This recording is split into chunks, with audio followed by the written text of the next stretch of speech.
శ్రీమాత్రే నమః. ఆత్మబంధులరా, ఈ షష్ఠీష్మయి పూజ యొక్క ప్రయోజనం చాలా మహత్తరమైనది. వివాహం కానివారు షష్ఠీష్మయి పూజ చేస్తే త్వరలోనే వివాహం అవుతుంది. సంతానం లేనివారు ఈ షష్ఠీష్మయి అమ్మవారిని ఆరాధిస్తే సత్సంతానం కలుగుతుంది. సంతానం ఉన్నవారు ఈ షష్ఠీష్మయి ఉపాసన చేస్తే అమ్మవారి అనుగ్రహంతో బిడ్డలు ఆయురారోగ్యాలతో, విద్యా బుద్ధులతో మంచి ప్రయోజకులు అవుతారు.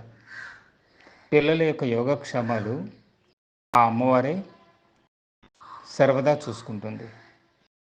కాబట్టి బిడ్డల యొక్క రక్షణ వ్యవస్థ అమ్మవారిదే కనుక ఈ అమ్మవారిని అందరూ, బిడ్డల శ్రేయస్సు కోరుకునేవారు, బిడ్డలు లేనివారు, బిడ్డలు కావలసిన వారు, బిడ్డలు ఉన్నా బిడ్డల శ్రేయస్సు కోరుకునేవారు ఎవరైనా సరే ఈ అమ్మవారిని ఆరాధిస్తే తప్పకుండా సంతానం కలుగుతుంది.